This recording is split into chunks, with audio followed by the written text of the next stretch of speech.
warahmatullahi wabarakatuh. Ya, kami dari kelompok 4 Sistem Peradilan di Indonesia akan mempresentasikan dengan judul Mahkamah Agung. Ya, untuk anggotanya, yang pertama saya Irwan Ramadhani sebagai pemateri pertama, yang kedua ada Vina Zahratul Anisa sebagai pemateri kedua, dan yang terakhir ada Mas Rizky Jainuddin sebagai pemateri terakhir atau yang ketiga. Ya, langsung saja kita ke pembahasan. Yang pertama adalah pengertian Mahkamah Agung. Mahkamah Agung adalah lembaga tertinggi dalam sistem ketatanegaraan Indonesia yang merupakan pemegang kekuasaan kehakiman bersama-sama dengan Mahkamah Konstitusi. Mahkamah Agung membawai badan peradilan dalam lingkungan peradilan umum, lingkungan peradilan agama, lingkungan peradilan militer, lingkungan peradilan tata usaha negara. Saat ini, lembaga Mahkamah Agung berdasarkan pada Undang-Undang Nomor 48 Tahun 2009 tentang kekuasaan kehakiman. Undang-undang ini juga telah mencabut dan membatalkan berlakunya Undang-Undang Nomor 4 Tahun 2004. Undang-undang ini disusun karena Undang-Undang Nomor 4 Tahun 2004 secara substansi dinilai kurang mengakomodir masalah kekuasaan kehakiman yang cakupannya cukup luas. Selain itu, juga karena adanya judicial review ke Mahkamah Konstitusi atas pasal 34 Undang-Undang Nomor 4 Tahun 2004. Karena setelah pasal dalam undang-undang yang direview tersebut diputus bertentangan dengan Undang-Undang Dasar, maka saat itu juga pasal dalam undang-undang tersebut tidak berlaku, sehingga untuk mengisi kekosongan aturan atau hukum maka perlu segera melakukan perubahan pada undang-undang yang dimaksud. Yang kedua adalah landasan yuridis Mahkamah Agung. Nah, yang pertama adalah pasal 24 ayat 2 Undang-Undang Dasar 1945. Kekuasaan kehakiman dilakukan oleh sebuah Mahkamah Agung dan badan peradilan yang berada di bawahnya dalam lingkup peradilan umum, lingkup peradilan agama, lingkup peradilan militer, lingkup peradilan tata usaha negara, dan oleh sebuah Mahkamah Konstitusi. Yang kedua adalah pasal 24A ayat 1 sampai 5 Undang-Undang Dasar 1945. Ya, poin pertama atau ayat 1, Mahkamah Agung berwenang mengadili pada tingkat kasasi, menguji peraturan perundang-undangan di bawah undang-undang terhadap undang-undang, dan mempunyai wewenang lainnya yang diberikan oleh undang-undang. Yang kedua, Hakim Agung harus memiliki integritas dan kepribadian yang tidak tercela, adil, profesional, dan berpengalaman di bidang hukum. Yang ketiga, calon Hakim Agung diusulkan Komisi Yudisial kepada Dewan Perwakilan Rakyat untuk mendapatkan persetujuan dan selanjutnya ditetapkan sebagai Hakim Agung oleh Presiden. Nah, yang keempat, Ketua dan Wakil Ketua Mahkamah Agung dipilih dari dan oleh Hakim Agung. Ya, ayat kelima yang terakhir, susunan, kedudukan, keanggotaan, dan hukum acara Mahkamah Agung serta badan peradilan di bawahnya diatur dengan undang-undang. Ya. Untuk selanjutnya akan dilanjutkan oleh pemateri kedua, yaitu Mbak Vina Zahratul Anisa. Untuk poin yang ketiga yaitu kelembagaan Mahkamah Agung.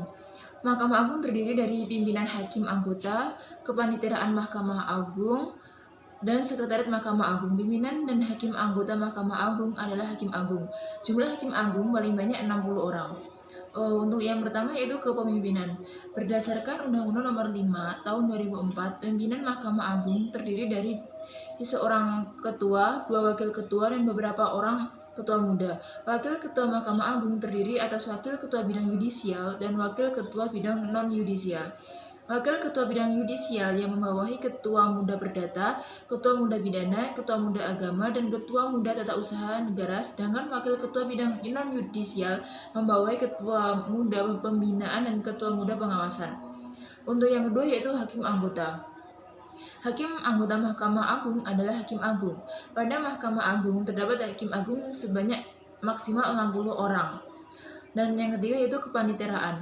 Kepaniteraan Mahkamah Agung mempunyai tugas melaksanakan pemberian dukungan di bidang teknis dan administrasi justisial kepada Majelis Hakim Agung dalam memeriksa, mengadili, dan memutus perkara, serta melaksanakan administrasi penyelesaian putusan Mahkamah Agung. Dan yang keempat yaitu sekretariat.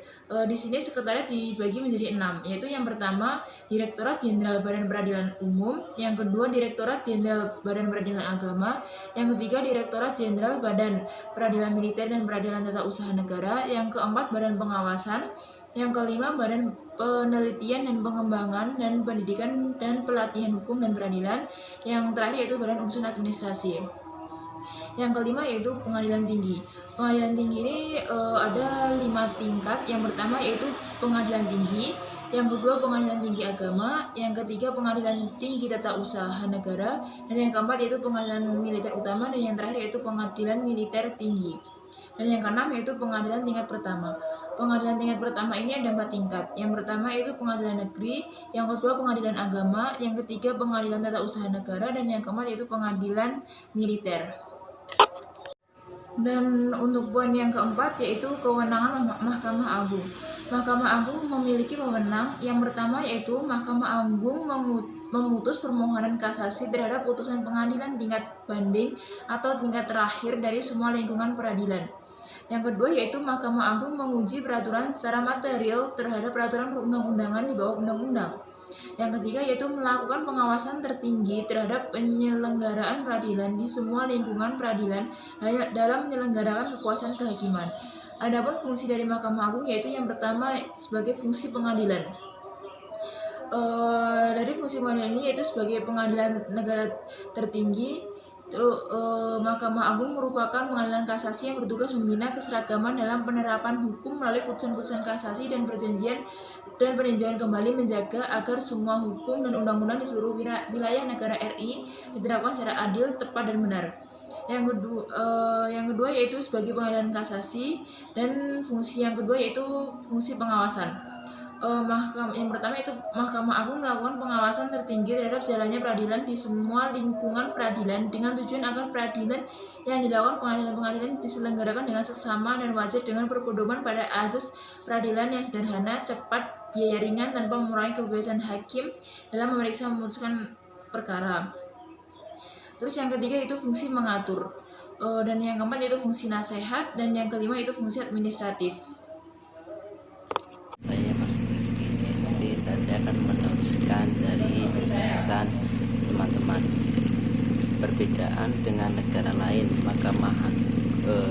materinya yaitu tentang perbedaan negara lain, yaitu Mahkamah Agung di Amerika Serikat terdiri dari seorang Chief Justice dan 8 orang Associate Justice yang diangkat seumur hidup oleh Presiden dengan persetujuan Majelis Tinggi Kongres Amerika Serikat. Inilah gambaran mekanisme check and balance antara legislatif, eksekutif, dan yudikatif. Mahkamah Agung dalam melaksanakan tugasnya lebih memusatkan diri pada persoalan hukum, bukan pada persoalan fakta. Saya ulangi lagi, Mahkamah Agung dalam melaksanakan tugasnya lebih memusatkan diri pada persoalan hukum, bukan pada persoalan fakta. Jika ada fakta-fakta tambahan yang harus diperiksa, maka kasusnya akan dikirim kembali ke pengadilan tingkat pertama untuk diproses lebih lanjut sesuai dengan kenyataan opini Mahkamah Agung tentang hukum tersebut. Selain hakim-hakim Mahkamah Agung yang diangkat untuk masa jabatan seumur hidup oleh Presiden dengan persetujuan Kongres dan Senat, hakim-hakim pengadilan distrik dan pengadilan tinggi juga ditunjuk oleh Presiden. Jadi hakim-hakim Mahkamah Agung itu yang memilih adalah Presiden atas persetujuan Kongres dan Senat. Meski ada 2 Mahkamah Agung sebagai pelaksana kekuasaan kehakiman di Amerika Serikat, yaitu Mahkamah Agung Amerika Serikat dan Mahkamah Agung Negara Bagian atau Supreme Court sebagai kekuasaan kehakiman tertinggi, namun secara tegas ada pembagian tugas yang jelas, yaitu Mahkamah Agung Negara Bagian hanya menangani kasus-kasus yang diajukan peradilan di bawahnya, yaitu perkara banding melalui pengadilan tinggi negara bagian dan pengadilan negara bagian, sedangkan Mahkamah Agung Amerika Serikat memeriksa perkara-perkara yang diajukan peradilan di bawahnya, yaitu pengadilan tinggi federal. Nah, di Indonesia sebenarnya juga tidak terlalu berbeda. Pengadilan selain berwenang mengadili sengketa juga dapat menilai keabsahan, yaitu suatu perundang-undangan yang menjadi dasar dari suatu hubungan hukum yang diperselisihkan oleh para pihak, sepanjang bertentangan dengan peraturan perundang-undangan di atasnya. Hanya saja dalam sistem peradilan Indonesia, kewenangan menilai terbagi menjadi dua bagi peraturan perundang-undangan di bawah undang-undang yang bertentangan dengan undang-undang. Kewenangannya diberikan kepada Mahkamah Agung, baik langsung diajukan kepada Mahkamah Agung. Nah, selanjutnya yaitu fungsi-fungsi lain dari Mahkamah Agung juga dimiliki oleh Mahkamah Agung Amerika Serikat, yaitu seperti selain menguji perundang-undangan atas konstitusi, juga mengadili perselisihan pemilihan umum, utamanya pemilihan presiden. Kasus Marbury versus Madison menjadi contoh nyata kekuasaan MA Amerika yang sama dengan Mahkamah Konstitusi. Rekrutmen hakim Mahkamah Agung dan hakim-hakim lainnya. Hakim-hakim Mahkamah Agung Amerika Serikat diangkat oleh Presiden dengan persetujuan Kongres dan Senat. Jadi Mahkamah Agung di Amerika Serikat itu yang memilih yaitu Presiden atas persetujuan Kongres dan Senat. Masa jabatan seumur hidup dan banyak berarasi dari para pengacara senior dan yang berpengalaman. Kekuasaan legislatif, eksekutif, dan yudikatif itu karena pola keduanya menggambarkan adanya check dan balances. Nah, kalau hakim agung di Indonesia diusulkan oleh lembaga negara independen, yaitu Komisi Yudisial atau KY, dengan jumlah 2 kali kebutuhan Mahkamah Agung untuk mengisi hakim yang pensiun dan meninggal dunia. Kemudian Dewan Perwakilan Rakyat memilih separuh dari yang diajukan oleh KY, di mana hasilnya akan ditetapkan sebagai hakim agung yang baru oleh presiden, dipilih oleh presiden sebagai kepala negara. Mungkin itu tentang pengadilan di negara lain atau Mahkamah Agung di Amerika Serikat, dan kesimpulannya dari makalah kami yaitu Mahkamah Agung, apa pengertian Mahkamah Agung, yaitu lembaga tertinggi dalam sistem ketatanegaraan Indonesia. Saya ulangi, Mahkamah Agung adalah lembaga tertinggi dalam sistem ketatanegaraan Indonesia yang merupakan pemegang kekuasaan kehakiman bersama-sama dengan Mahkamah Konstitusi.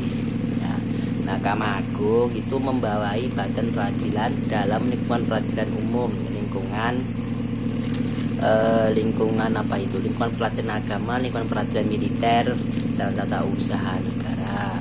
Nah, Mahkamah Agung juga memiliki wewenang, ada 3. Yang pertama yaitu Mahkamah Agung memutus permohonan kasasi terhadap putusan pengadilan.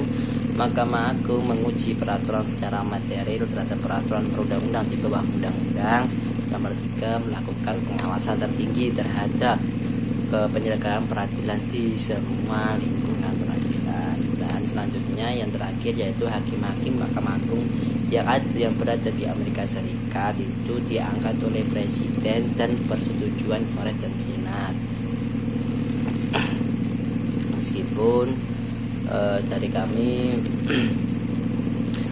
mungkin itu saja, meskipun penulis atau pemakalah belum sempurna dari makalah kami atau penjelasan kami, akan tetapi kenyataannya masih kekurangan yang perlu diperbaiki. Hal ini dikarenakan minimnya pengetahuan penulis. Oleh karena itu, kritik dan saran yang membangun pembaca sangat menulis harapkan. Mungkin sekian dari kelompok 4. Akhiran wala taufiq hidayah. Wassalamu